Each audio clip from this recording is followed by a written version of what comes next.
Como de costume, abra sua Bíblia conosco no livro de Marcos, capítulo de número 2.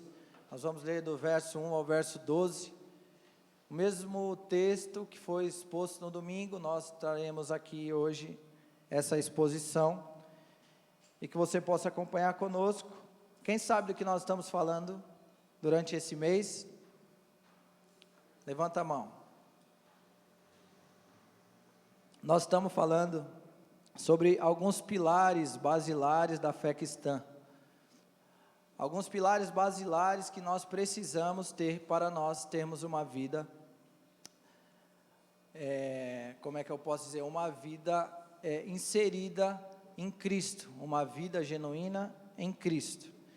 E nós falamos na primeira semana sobre o pilar da comunhão, na segunda semana nós falamos sobre o pilar do propósito, e hoje, domingo e hoje nós também, que é a terceira semana, nós estamos falando do pilar do sobrenatural. E nós vamos ver que esses três pilares se encaixam, ou esses dois pilares anteriores se encaixam com o pilar que nós vamos falar dessa noite, que é o sobrenatural. Vamos lá então, o texto diz assim, Marcos capítulo 2, verso 1. Dias depois, quando Jesus retornou a Cafarnaum, a notícia que ele tinha voltado se espalhou rapidamente. E em pouco tempo, a casa onde ele estava hospedado ficou tão cheia, que não havia lugar, nem do lado de fora da porta, enquanto ele anunciava a palavra de Deus. 4 homens vieram carregando um paralítico numa maca. Por causa da multidão, não tinha como levá-lo até Jesus. Então, abriram um buraco no teto, acima de onde Jesus estava, e em seguida, baixaram o homem na maca, bem em frente dele. Ao ver a fé que eles tinham, Jesus disse ao paralítico: Filho, os seus pecados estão perdoados. Alguns dos mestres da lei que estavam ali sentados pensavam: o que ele está dizendo? Isso é blasfêmia. Somente Deus pode perdoar pecados. Jesus logo percebeu o que eles estavam pensando e perguntou: por que vocês questionam estas coisas em seu coração? O que é mais fácil, dizer ao paralítico: os seus pecados estão perdoados, ou levante-se, pegue a sua maca e ande? Mas eu lhes mostrarei que o Filho do Homem tem autoridade na terra para perdoar pecados. Então disse ao paralítico: levante-se, pegue a sua maca e vá para casa. O homem se levantou de um salto, pegou a sua maca e saiu andando diante de todos. A multidão ficou admirada, louvava a Deus, exclamando: nunca vimos nada igual. Pode se sentar. Glória a Deus. Nós temos aqui um texto muito conhecido da palavra de Deus, que está exposta ou colocada aqui no livro de Marcos, capítulo de número 2, a partir do verso 1 até o verso 12. E antes da gente entrar, de fato, na mensagem, eu quero contextualizar o que estava acontecendo, ou qual era a intenção de Marcos, para quem ele escreveu, e para que ele escreveu o seu livro, para que nós possamos seguir uma linha de raciocínio dentro do texto que nós vamos expor essa noite, amém? Diz Eusébio, que foi um grande historiador da história da igreja, em meados do 4º século, ele disse algo muito interessante acerca desse livro de Marcos. Ele disse que essa obra de Marcos, ou esse evangelho, refere-se direto ao testemunho de Pedro. E nós vamos entender por quê. Porque Marcos, ele não foi um discípulo que caminhou com Jesus. Marcos, ele foi um discípulo de Paulo, e posteriormente um discípulo de Pedro, e ele caminhou com Paulo e com Pedro. Ou seja, os relatos que estão escritos aqui, nesse texto, relatos que Marcos tem de Paulo e principalmente do apóstolo Pedro. Amém? Ou seja, Marcos, ele relata tudo aquilo que ele aprende em sua caminhada junto com esses dois grandes apóstolos, que foi o apóstolo Paulo e o apóstolo Pedro, dois grandes homens de Deus. E a gente pode levar em consideração que o que mais se extraiu desse evangelho de Jesus, segundo escreveu Marcos, foi os relatos de Pedro, porque ele caminhou durante um tempo maior com Pedro, ou seja, os relatos que ele coloca aqui são os relatos de Pedro. E Marcos tinha uma intenção nesse evangelho. Por que ele tinha uma intenção nesse evangelho? Porque ele escreveu esse evangelho, o evangelho de Marcos, para o povo romano, ou seja, para a igreja que estava em Roma, a igreja de Jesus que estava em Roma. Então ele tinha uma intenção, ele tinha um destinatário, que ele escreve essa carta, ou esse evangelho, que é a igreja que se encontrava em Roma. Ele tinha a intenção de mostrar a grandeza de Jesus. Essa era a intenção de Marcos em seu evangelho. O evangelho de Marcos é diferente dos outros evangelhos. Ele tinha a intenção de mostrar totalmente a grandeza. É claro que cada evangelho ele tem a sua particularidade, cada homem tem a sua visão, o seu entendimento daquilo. Claro que todos se juntam, porque a palavra de Deus ela é viva, ela é única, porém cada um tem a sua característica, cada um tem o seu contexto, cada um tem a sua intenção em passar algo específico. E o Marcos, ele tinha a intenção de passar a soberania, a grandeza, o poder, o sobrenatural de Jesus. Essa era a intenção. E o que nós estamos falando nessa noite? Sobrenatural, o pilar do sobrenatural. É sobre isso que nós estamos falando. Marcos, no capítulo 1, quando ele começa a escrever, ele já escreve no capítulo 1, verso 1, ele diz que este é o princípio das boas novas a respeito de Jesus Cristo, o Filho de Deus. Ou seja, ele já começa o evangelho, o primeiro versículo falando, este é o princípio das boas novas a respeito de Jesus Cristo, o Filho de Deus. Ou seja, ele fala do princípio, ele fala de Cristo e fala que ele é Filho de Deus. Ele já dá aqui a diretriz daquilo que ele quer falar no primeiro versículo, e é isso que ele quer falar. Marcos queria provar que Jesus de fato era o Salvador da humanidade. Ele queria provar de fato que Jesus ele era o Messias. Ele queria provar de fato que Jesus ele fazia curas, milagres, libertações, mas também, ou principalmente, perdoava pecados. E nós vamos entender o porquê.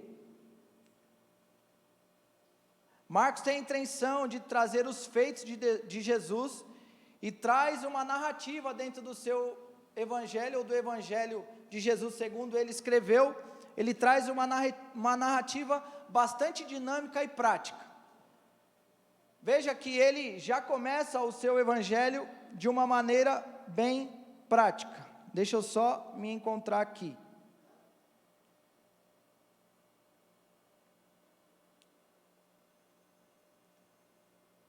Ele começou o seu livro dizendo sobre a origem de Jesus sendo o Filho de Deus, que foi aquilo que nós lemos aqui, que eu li agora no capítulo 1, versículo 1. E depois disso, no próprio capítulo 1, ele vem falando de uma forma bem dinâmica e direta.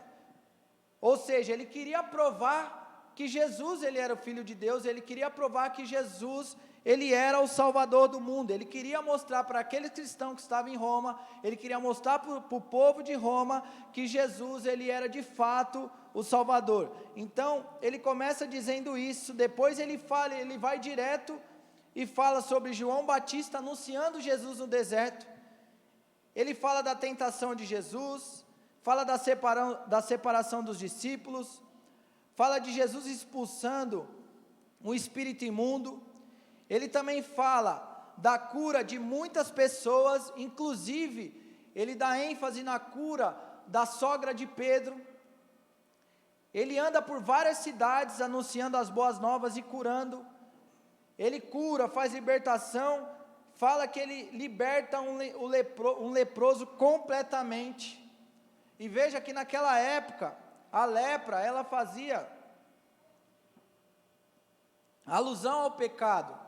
Se a pessoa ela tinha lepra, se ela tinha essa doença, o povo entendia que essa pessoa ela era impura, que essa pessoa ela era pecadora, que ela tinha aquela lepra porque ela ou a sua geração ou a sua parentela, os seus pais tinham pecado, por isso ela estava daquela forma. Então ela fazia alusão a isso. Depois ele retorna para a cidade de Cafarnaum e logo entra nesse texto. Veja que os outros evangelhos trazem detalhes a respeito de Jesus, do seu nascimento, a respeito da sua trajetória, até chegar ao seu começo de ministério.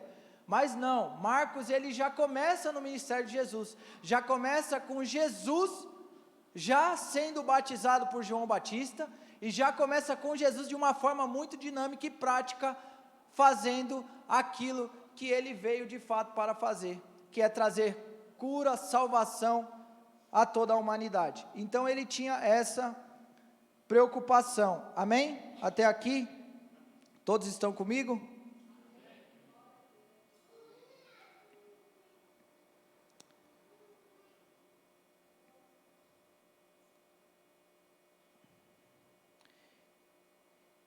E veja que, como eu disse, dito tudo isso, nós estamos falando sobre alguns pilares basilares da fé cristã.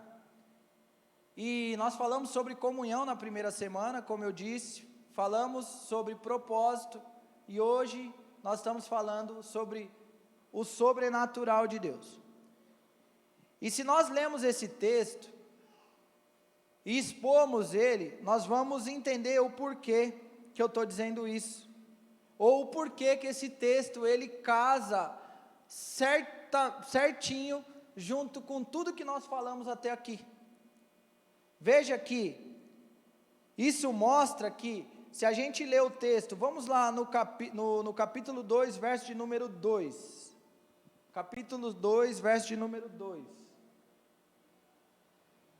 vamos ler do 1, melhor, vai, para concluir, Pedro, isso. Dias depois, quando Jesus retornou a Cafarnaum, a notícia de que ele tinha voltado se espalhou rapidamente. Em pouco tempo, a casa onde ele estava hospedado ficou tão cheia que não havia lugar nem do lado de fora. Veja que estava lotada a casa. Jesus ele faz toda essa trajetória, ele começa ali, Marcos começa dizendo ali de Jesus ministrando e fazendo curas, milagres, prodígios e maravilhas. Como eu disse, ele na casa de Pedro, ele cura a sogra de Pedro, e possivelmente quando ele retorna para Cafarnaum, depois de ter feito toda essa trajetória, de ministrar, curar, libertar durante algum tempo em algumas cidades, ele retorna a Cafarnaum, e possivelmente ele retorna para a casa de Pedro em Cafarnaum, possivelmente onde a sogra de Pedro foi curada, e ali acredito que já era um lugar onde Jesus de costume já ensinava as multidões, e quando corre a notícia que Jesus chega, rapidamente enche aquela casa, tanto que diz que não tinha espaço nem do lado de fora, para que as pessoas conseguissem chegar até Jesus. Então veja que, quando a notícia chega, rapidamente isso acontece.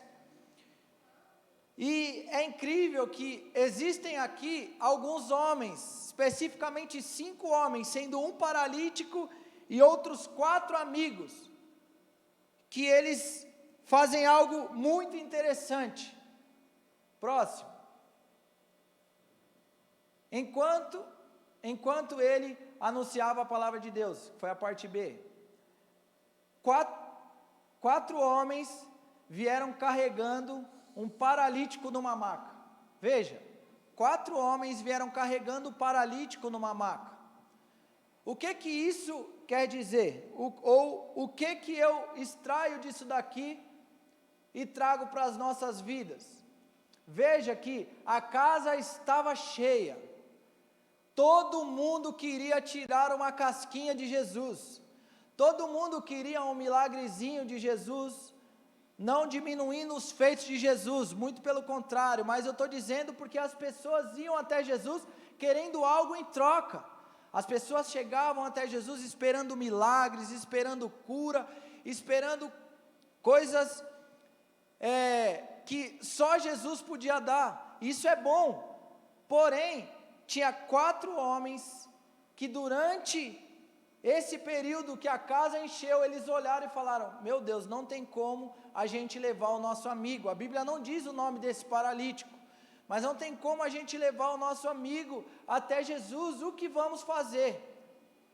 Aqueles homens sabiam que aquele paralítico teria cura, teria uma chance, teria uma esperança se eles conseguissem levar ele até Jesus. Então eles se reúnem, os 4, pegam esse paralítico numa maca, numa cama, e eles levam esse paralítico até essa casa. Chegando lá, a casa lotada, eles abrem o teto. Veja o verso de número 4.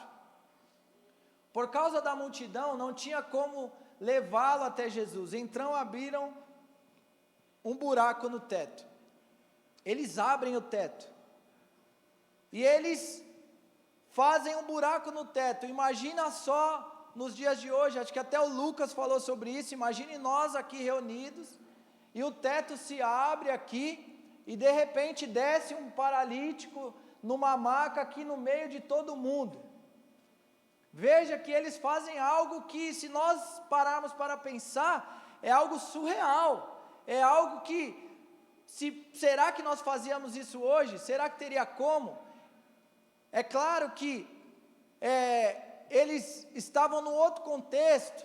É claro que o telhado ou o teto não era como esse, não era como as casas de alvenaria, mas eles fizeram um esforço, eles fizeram algo para que pudesse levar aquele amigo até Jesus.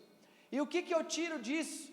Que esses amigos, eles tinham comunhão, eles tinham algo que é importante para que possamos chegar a um pilar do sobrenatural. Para que nós venhamos viver uma vida de maneira sobrenatural, precisamos andar em comunhão, precisamos ter comunhão com os nossos irmãos, nós precisamos ter comunhão na horizontal e na vertical. Eles estavam levando aquele paralítico para ter um encontro com Jesus, uma comunhão, um momento, para terem uma experiência com Jesus, mas para que isso acontecesse, eles se reúnem, eles falam: olha, vamos levar o nosso amigo até Jesus, ele precisa de uma cura, ele precisa de um toque, ele precisa de algo especial, que só Jesus pode dar. E eles se reúnem, e eles se juntam e levam esse paralítico até Jesus. Você não faz isso com ninguém que você não conhece, é muito difícil, apesar que nós deveríamos fazer mais pelo próximo. Nós não deveríamos fazer apenas por pessoas que conhecemos, mas eles se reúnem por causa do amigo.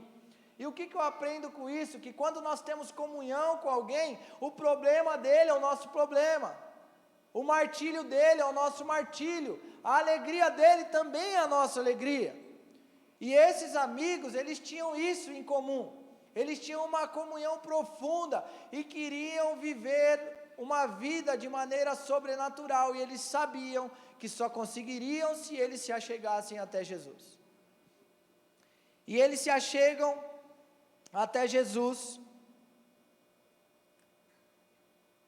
e veja que eles não deixam que as dificuldades, que os obstáculos impeçam a experiência que eles quiseram ter com Jesus. E quantas vezes um pequeno obstáculo que nós enfrentamos, quantas vezes pequenas coisas que nós enfrentamos, nós não vamos até Jesus, nos impedem de chegar até Jesus. Quantas coisas nós deixamos para trás, quantas experiências sobrenaturais nós deixamos de viver com Jesus, porque deixamos coisas nos atrapalharem, deixamos que os obstáculos, que a multidão, que as coisas que nos impediam de chegar até Jesus, nos fizessem parar e desistir e não chegar aonde nós deveríamos chegar, onde nós queríamos chegar. O apóstolo Paulo, ele diz algo muito interessante: o bem que eu quero fazer, esse eu não faço, agora o mal que eu não quero, esse eu faço. Quantos de nós já não viveu isso? Olha, esse ano a minha vida com Deus vai ser diferente. Esse ano eu vou frequentar os cultos, eu vou jejuar, eu vou ler a Bíblia, eu vou estar mais próximo de Jesus. E no primeiro obstáculo, na primeira dificuldade, na primeira distração, a gente deixa isso de lado e esquece Jesus. Veja que aquele paralítico, talvez aquela seria a única oportunidade, seria a única maneira, o único jeito dele se chegar até Jesus. Era aqueles amigos se reunindo e abrindo aquele telhado e colocando Jesus diante deles. E às vezes nós deixamos as oportunidades passar despercebido, e nós deixamos de viver experiências profundas e sobrenaturais com Jesus. Não tem nada, não tem nenhuma experiência, não tem nenhuma presença, não tem nada que se compara à experiência com Jesus. E viver experiência sobrenatural com Jesus não é simplesmente rodopiar, falar em línguas, ou sapatear, algo do tipo, não, muito pelo contrário. Viver experiências sobrenaturais com Jesus é buscar a revelação da sua verdade, é nós lermos a sua palavra, é nós orarmos, é nós estarmos no secreto, ou nós ajudarmos alguém, ou nós estendermos as mãos para alguém e ver de uma maneira natural Jesus agindo de maneira sobrenatural. Às vezes nós queremos coisas que são exuberantes, às vezes nós queremos milagres, nós queremos curas momentâneas, nós queremos libertações, nós queremos coisas efêmeras, mas Jesus, ele tem sempre algo além. Jesus, ele tem sempre algo além a nos oferecer. E aqueles homens se chegam até Jesus. Tiago capítulo 4, versículo 8 diz que se nós se achegarmos até Jesus, ele se achegará a vós. Tiago diz isso. Se nós se achegarmos até Deus, Deus se achegará a nós. Tiago 4:8. Então veja que aqueles homens sabiam disso, que eles precisavam chegar a Jesus para que Jesus chegasse até eles. Porque Jesus, ele não invade nenhum lugar onde ele não é chamado.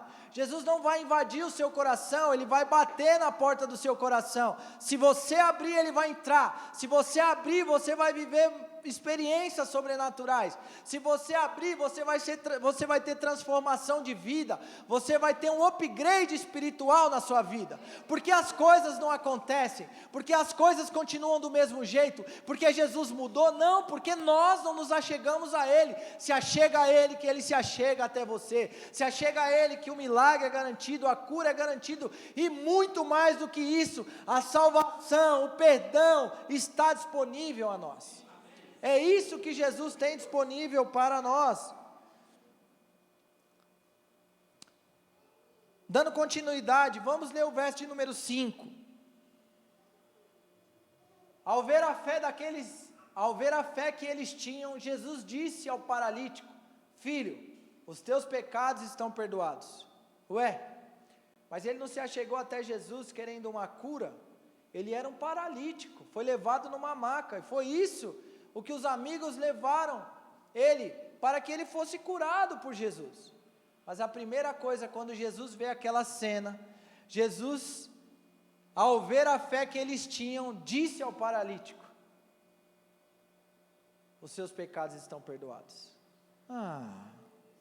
Imagina, a gente chega até Jesus: Jesus, me dá isso, me dá aquilo, faz isso, faz aquilo, eu preciso disso, eu preciso daquilo.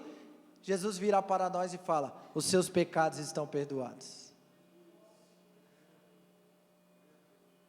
os seus pecados estão perdoados. Veja que isso é algo que não tem preço, não tem nada mais sobrenatural do que nós sermos perdoados por Jesus. Jesus nos perdoou, nos livrou das nossas mazelas, Jesus nos deu livre acesso ao trono de Deus.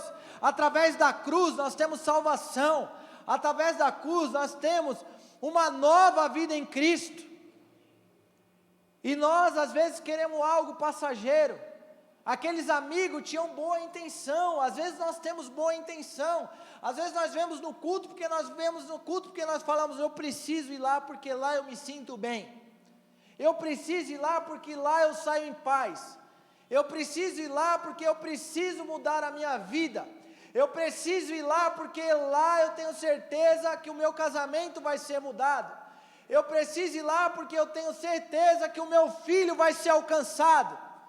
E de fato vai ser, mas a mensagem principal da cruz é: os seus pecados estão perdoados. A mensagem principal da cruz, a mensagem sobrenatural da cruz, é que nós fomos perdoados por Jesus, é que nós temos livre acesso à salvação. Isso deveria ser motivo de alegria para nós, isso deveria ser motivo de nós nos alegrarmos, levantarmos essa cadeira, pularmos e nos alegrarmos que todos os dias o Senhor está disponível para nos dar salvação, está disponível para perdoar os nossos pecados. Se você pediu perdão ontem e pecou hoje, e pedir perdão hoje, Ele te perdoa hoje de novo, porque Jesus, Ele não mede consequências para nos perdoar, e Ele não está nem aí para coisas efêmeras. O que Ele quer é a alma daquele homem, Ele quer a salvação, e as outras coisas secundárias, elas acontecem de maneira até mesmo natural. Veja que nós precisamos chegar até Jesus, ou nós precisamos nos achegar até Jesus, que Ele certamente se achegará a nós. Eu tive experiências muito incríveis com Jesus, bastante experiências nessa minha trajetória, já tive muitas fases, digamos assim, mas a partir do momento que eu entendi que Jesus não era fase, que Jesus não era somente experiências, mas que Jesus era além disso, que Jesus era um estilo de vida, que Jesus precisava estar em mim, porque diz a Bíblia que se eu estiver nele, Ele estará em mim, se as palavras dele estiverem em mim, nós estaremos nele. É isso que diz: se as minhas palavras estiverem em vós, aí sim nós seremos transformados, aí sim nós teremos livre acesso às coisas de Deus, a viver o sobrenatural de Deus. Nós precisamos entender isso. Diz assim em Efésios: aquele que é capaz de fazer infinitamente mais de tudo aquilo que pedimos ou pensamos, de acordo com o seu poder, atua em nós. Em Efésios 3. Veja que aqueles homens se chegaram até Jesus para que o seu amigo fosse curado. E Jesus deu além daquilo que eles pensassem ou imaginassem, como Paulo diz em Efésios. Diz assim no verso de número 6.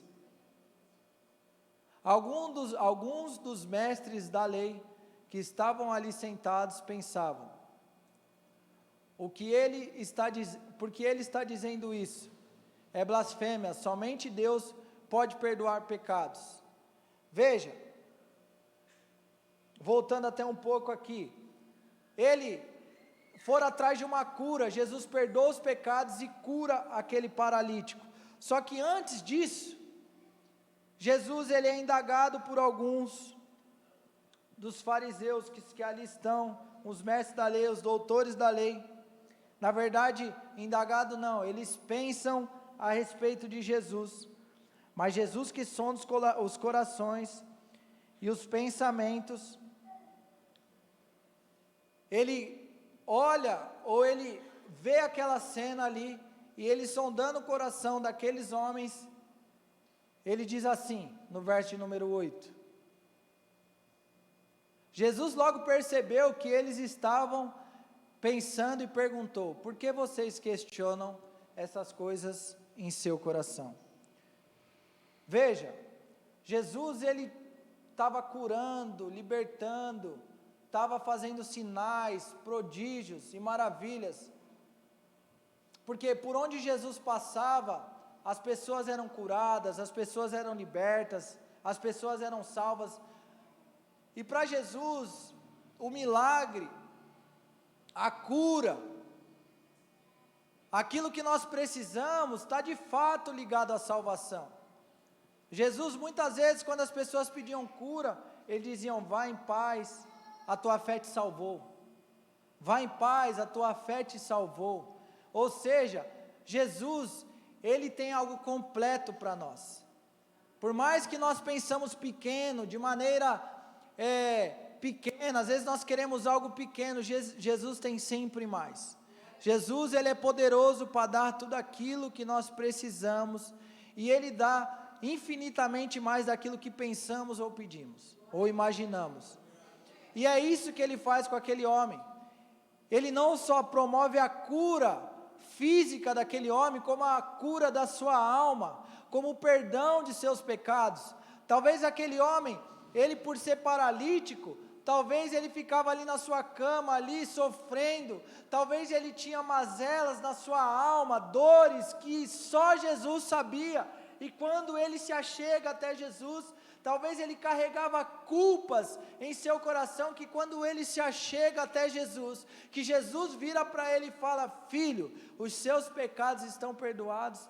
Aquele homem, aquilo traz um alívio, um refrigério para a alma daquele homem, e posteriormente Jesus cura aquele homem, e aquele homem tem uma experiência sobrenatural com Jesus. Só que no meio disso, pessoas indagam Jesus, ou pessoas pensam mal de Jesus, e Jesus indaga essas pessoas e diz: por que dizer isso? É isso que ele diz aqui na parte B. Por que vocês questionam essas coisas em seu coração? Próximo. O que é mais fácil dizer ao paralítico: seus pecados estão perdoados? Ou levante-se, pegue a sua cama e ande? Medite um pouco nisso. O que é mais fácil? Dizer ao paralítico: seus pecados estão perdoados? Ou pegue a sua cama, levanta e anda? Veja que, desde aquele tempo, e possivelmente, com certeza, até os dias de hoje, existem curandeiros. Existem pessoas aí afora que curam. Naquela época já existia.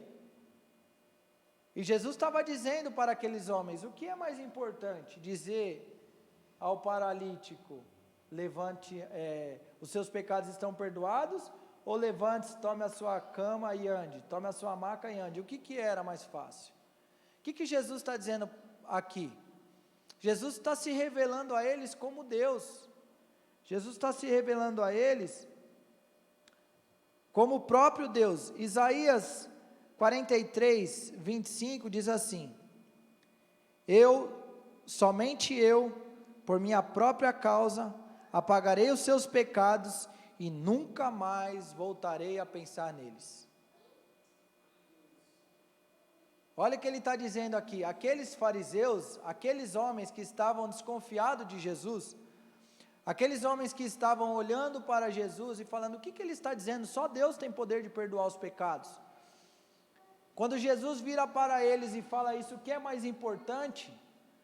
E eles falam, e eles imaginam que na cabeça deles eles pensam e ficam sem palavras para dizer. Jesus traz essa mesma revelação que ele traz em Isaías 43, 25. Somente eu, por minha própria causa, apagarei os seus pecados e nunca mais voltarei a pensar neles. Jesus, ele se revela a toda aquela multidão como um Deus Salvador. E às vezes, nós precisamos olhar para Jesus de maneira mais grandiosa. esquecer as coisas efêmeras. É claro que nós devemos pedir para Jesus operar em nossas vidas. Precisamos e devemos pedir para Jesus operar nas nossas vidas. Mas o que nós mais precisamos é nos achegar até Jesus, ter experiências reais com Ele, que Ele tem infinitamente mais daquilo que pensamos ou pedimos.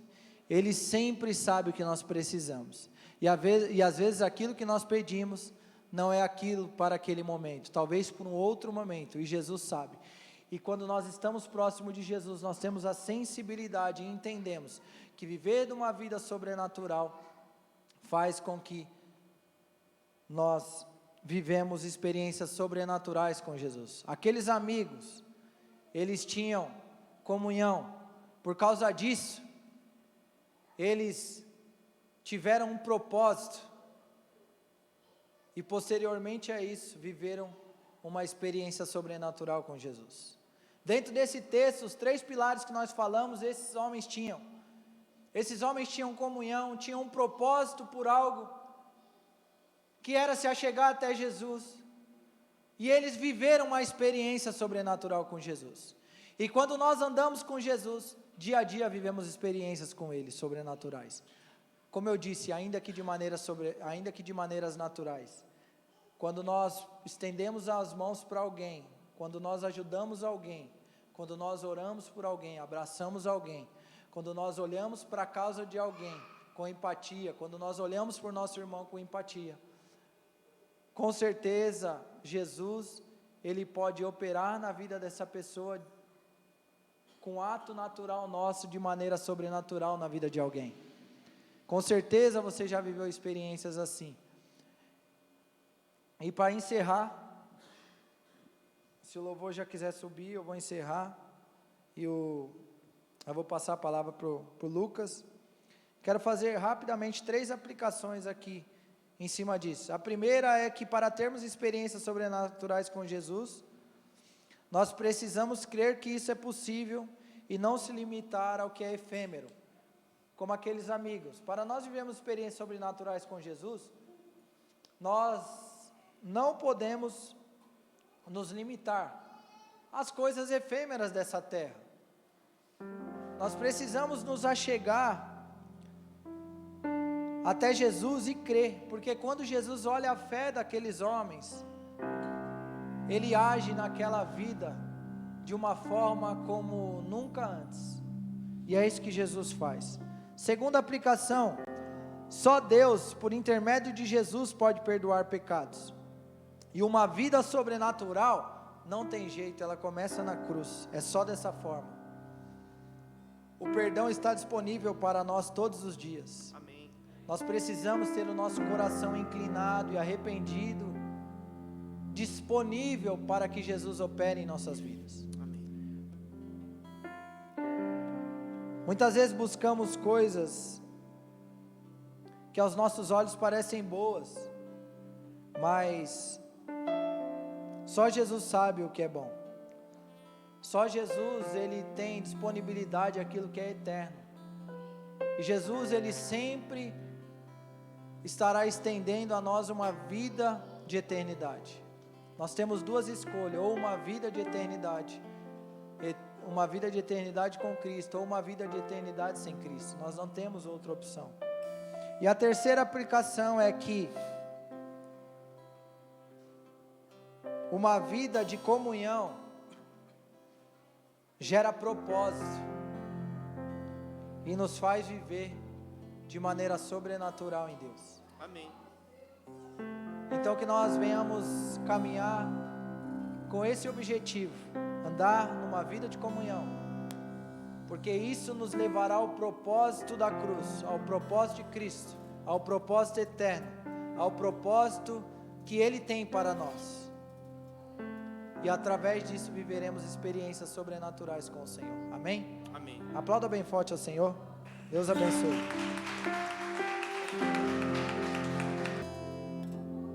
Mais uma vez, irmãos, boa noite, graça e paz, amém? Nós vamos para o momento das ofertas e dos dízimos. Eu quero Pode se colocar de pé. Enquanto você se